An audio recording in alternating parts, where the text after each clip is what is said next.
네, 미국과 북한이 또다시 말폭탄을 주고받으면서 강대강 대치를 이어가고 있습니다. 특히나 추석 연휴 기간 북한의 추가 도발 가능성이 거론되면서 한반도의 위기감은 더욱더 고조되고 있습니다. 네, 전문가와 자세한 소식 짚어보겠습니다. 네. 박완군 한동대 교수 나오셨습니다. 어서 오십시오. 네, 어서 오세요. 네, 안녕하세요. 자, 10일간의 연휴이기 때문에 좀 많은 국민들이 좀 편하게 보내셨으면 좋겠는데 북한이 지난해 추석 연휴 5일 앞두고 나서 5차 실험을 또 했기 때문에 이번에 또 10일 동안 하고 있고 또 10월 10일이 당 창건일이어서 거의 연휴 막바지잖아요. 그러니까 충분히 추석 중에 어떤 도발을 할 수 있지 않겠냐는 가능성이 나오고 있는데 어떻게 좀 보시는지 말씀해 주시죠. 가능성 충분히 있다라고 생각을 합니다. 일단 뭐 북한의 그 최종적인 목표는 예.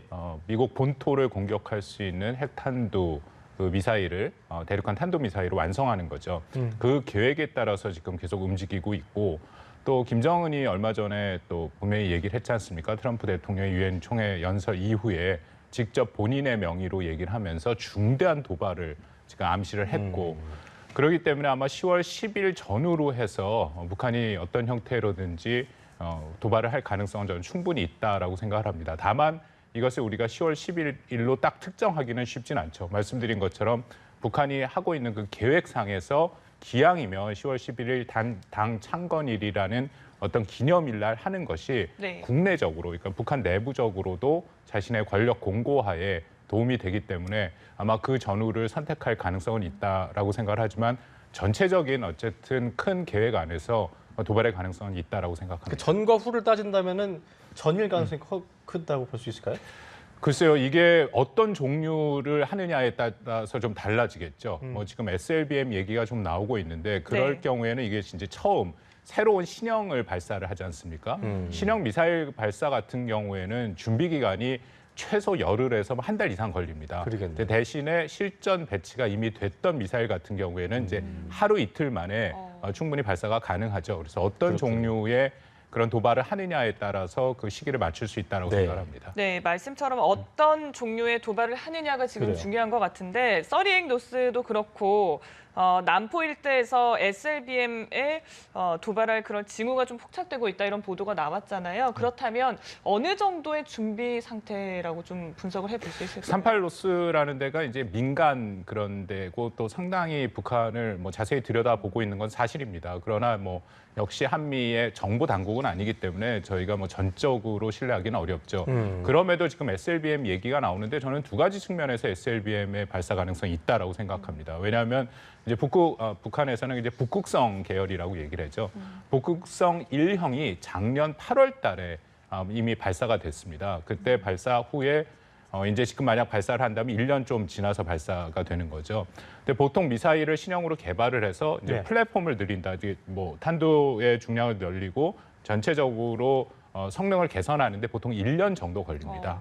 그리고 또 지난 8월 달에 김정은이 북한의 국방과학원 재료화학연구소를 방문을 했을 때 그 북극성 3형, 지금 말씀드린 SLBM 신형에 대한 그런 설명판을 보여줬습니다. 네. 그래서 이제 그 가능성은 있다라고 이제 1년이 지난 시점이니까 가능성은 있다라고 생각하고요. 또 하나는 이것이 뭐 SLBM 자체가 한국과 미국에 굉장히 치명적인 무기일 뿐더러 이것이 고체 연료를 활용을 합니다.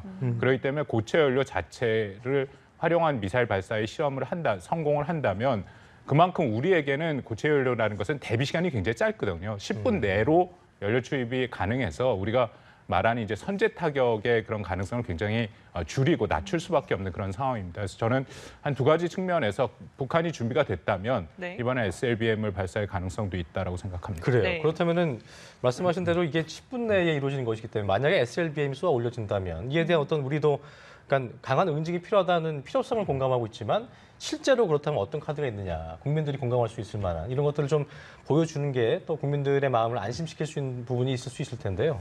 어떤 뭐 대비책이 있다고 좀 보고 계세요? 그게 가장 핵심이죠. 그렇죠. 근데 일단은 뭐 어쨌든 북한의 핵과 미사일 개발을 중지시키도록 지금 국제사회가 압박을 가하고 있지 않습니까? 한국도 이제 뭐 적극적으로 참여를 하고 있고.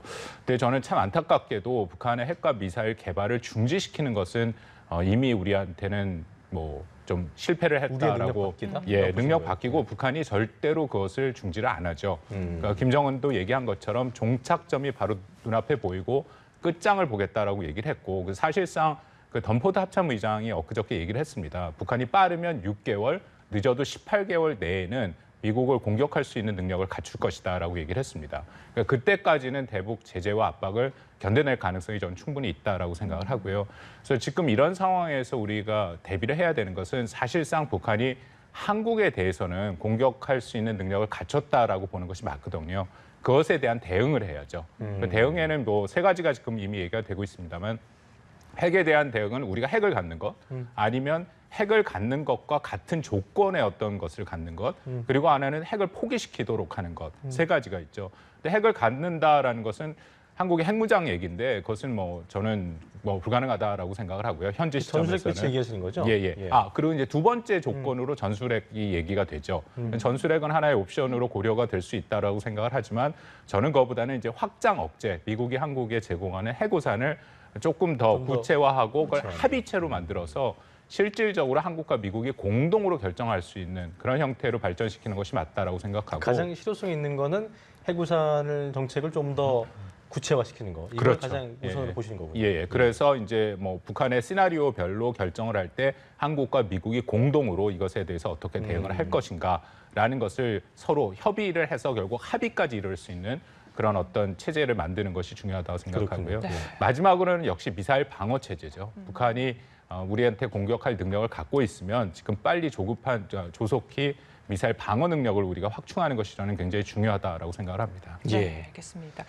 요즘 북미 간 설전이 계속되고 있잖아요. 예. 얼마 전에 미군의 비원비 전략 폭격기가 전개된 뒤에도 북한이 대남 선전 매체를 이용해서 맹비난을 쏟아냈습니다. 그런데 궁금한 게 대내 매체는 조용한데 북한의 속내는 좀 어떻게 볼 수 있을까요? 그 대남 선전 매체가 우리 민족끼리죠. 그거는 북한 내에서는 접속이 안 되고 인터넷으로 해서 대외 선전 매체입니다. 네. 말씀하신 것처럼 노동신문이나 북한 중앙방송으로는 비원비가 왔다라는 걸 얘기를 안 하죠. 네. 뭐 몇 가지 이유가 있다고 생각합니다만 가장 큰 것은 지금 북한이 그것을 잘 몰랐다라고 많이 얘기를 하고요. 설사 알았다 하더라도 북한이 그것에 대해서 적절히 대응을 하질 못했죠. 이제 그런 사실들을 만약 북한 주민들한테 알린다면 북한 주민들 입장에서는 굉장히 힘들 요동할 수 겁니다. 있는. 예. 특히 뭐 지금 계속 북한 체제에서 얘기하는 것이 자신들이 6차 핵실험도 했고 화성 12형과 화성 14형의 그런 미사일 발사 실험도 했기 때문에 더 이상 북한을 아무도 건드릴 수 없다라고 자신 있게 얘기하는 상황인데 비원비가 거기까지 날라왔다 하는 것은 북한 주민의 동요 가능성이 충분히 있거든요. 그래서 저는 뭐 그런 이유 때문에 대내 매체로는 얘기를 안 한다라고 생각을 합니다. 네. 자, 이런 가운데 북미 접촉 가능성에 대한 외신 보도가 나왔습니다. 북한 당국자가 노르웨이 오슬로에서 미국의 전직 외교 관리를 만난다는 내용인데, 그러니까 이게 어떤 건지를 모르겠어요. 그러니까 도발을 지속하면서도 대화의 끈을 놓지 않는 것. 그러니까 결과적으로 미국을 공격한다기보다 우리를 어떤 그 핵 보유국가로 인정해주면서 어떤 협상 테이블에서 동등한 존재, 그러니까 비등한 존재도 좀 여겨주길 바라는 그런 마음이라고 좀 봐야 될까요? 예, 그렇습니다. 예. 뭐 딱 말씀하신 대로라고 생각을 하는데요. 특히 뭐 북한의 입장에서는 굉장히 오래됐습니다. 미국과의 직접 대화를 늘 원해왔고요. 말씀하신 것처럼 특히 현재 상황에서는 북한을 핵 보유국으로 인정한 상태에서 대화를 하자. 이제 그런 조건들과 그런 대화를 북한은 미국이랑 직접 하고 싶어 하는 거죠. 그래서 계속 가서 얘기를 하는 것이 이미 우리가 6차 핵실험도 했고 이미 미사일 능력도 다 갖췄다. 이런 상황에서는 우리를 사실상 핵 보유국으로 인정을 하고 그러면 우리가 뭐 핵과 미사일 실험에 동결도 할 수 있고 이제 그런 식의 메시지를 계속 던지고 싶어 할 것이고요. 또 하나는 북한의 입장에서 그래도 우려가 되는 것이 트럼프 행정부에서 계속 얘기하는 것이 이른바 이제 군사적인 옵션 아닙니까? 그거의 가능성에 대해서도 북한에서는 신경을 쓸 수밖에 없죠. 그래서 그런 대화를 좀 나누고 싶어 하는데 제가 이야기로 현재 트럼프 행정부에서는 북한과 직접 대화를 원치 않습니다. 그래서 그쪽에서는 지금 이제 최선희 북미 국장이 참석을 하는데 미국 측에서는 정부 당국자가 참석을 하지 않지요. 이제 그런 것들을 볼 때 현재로서는 트럼프 행정부도 계속 얘기하는 것이 압박과 제재 국면이다. 대화의 국면은 아니다라는 메시지를 지금 북한한테 보내고 있다라고 생각합니다. 그렇군요. 그럼 전직 외교 관리라는 거는 미국 백악관 정부와는 어떤 의도가 좀 다르다는 건가요? 그렇죠. 예, 그 아마 뜻은 아니다라는 거. 갈루치 같이 이제 전 미 국무부 차관보 정도가 아마 갈 거라고 지금 예상이 되는데, 뭐 물론 비공식적으로 현재 정부와 그러니까 미국 정부와 소통을 할 수 있겠지만 공식적인 직함을 갖고 가는 건 아닙니다. 그래서 네. 미국 정부 입장을 대변하는 것은 아니죠.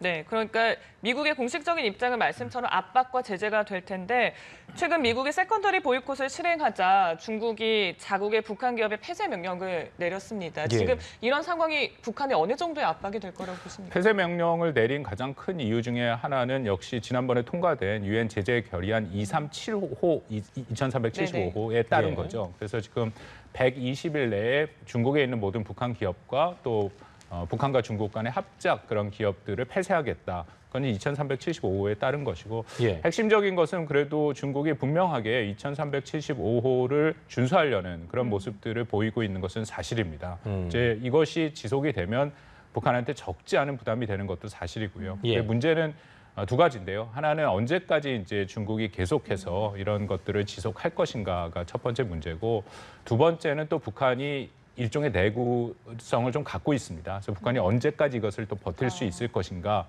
뭐 이것에 대해서 이미 미국 측에서도 많이 얘기가 나오는데 제재가 효과를 보고는 있지만 시간이 미국한테 없다라는 얘기가 나옵니다. 이건 맥메스터 안보부 장관도 얘기를 했고요. 니키 예. 헤일리 대사도 얘기를 했고 그렇기 때문에 지금 제재가 강력히 북한한테 지금 임하고 있는 것은 사실이지만 실질적인 북한의 핵과 미사일을 중단시킬 만한 그 정도의 효과를 보기에는 시간이 좀 부족하다라고 생각을 합니다. 그래요. 네. 최근에 이제 그 미국이 어떤 중국의 북한에 대한 어떤 압박이라든가 이런 거에서 좀 최근에 이제 긍정적으로 평가를 하면서 그러니까 뭐 본인들의 뜻대로 잘 해주고 있다는 어떤 그 사인을 보인 것으로 보이는데 틸러슨 장관이 중국을 방문해서 강력한 북한 압박 조치를 어떤 촉구할 방침이라고 하는데요. 일단 미국이 어떤 기대하는 정도의 일단 어떤 그런 실효적인 대북 제재 동참 약속을 좀 얻어낼 수 있을지 이 부분도 좀 관심 갖고 지켜봐야 될 것 같습니다. 당분간 중국은 아마 적극적으로 협력을 할 모습을 보일 겁니다. 특히 이제 10월 18일 날 당대회가 있지 않습니까? 시진핑 주석이 이제 2기가 시작되는 거고요. 그리고 지금 발표된 것처럼 11월 3일부터 11일까지 트럼프 대통령이 중국을 포함해서 한국도 오는데 아시아 5개국 방문이 있습니다. 이제 그 기간 동안은 미중 관계를 안정적으로 유지하는 것이 중국한테는 굉장히 중요하죠. 특히 시진핑 주석의 2기의 그 리더십을 생각을 한다면 만약에 미중 관계가 삐걱거리는 모습이 보이고 그리고 혹시라도 미국이 본격적인 세컨더리 보이콧을 중국에 가하게 된다면은 뭐 중국의 시진핑 주석 입장도 굉장히 곤란해지고 중국 전체 입장이 곤란해지거든요.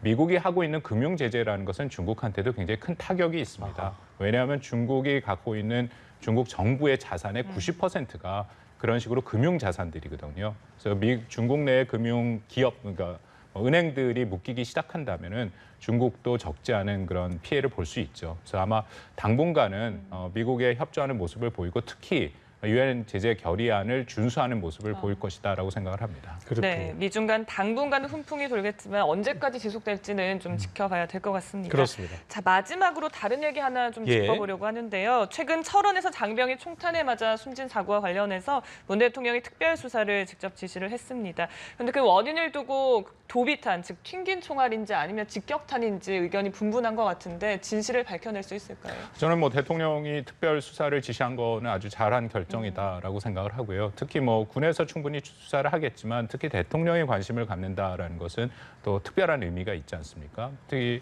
말씀하신 것처럼 이게 도비탄이라는 얘기가 나오는데 사격장에서 400m 떨어져 있다라고 얘기를 하더라고요. 그렇습니다. 그래서 400m 떨어진 것이 치명상을 입힐 만큼의 그런 게 될 것인가에 대해서 좀 의문이 있습니다. 그래서 이제 특별 수사를 지시를 했으니까 아마 잘 이 부분에 대해서 수사를 해서 결과를 도출해낼 것이다라고 생각을 합니다. 알겠습니다. 자, 지금까지 박원곤 한동대 교수와 함께 자세한 이야기 짚어봤습니다. 오늘 말씀 고맙습니다. 고맙습니다. 감사합니다.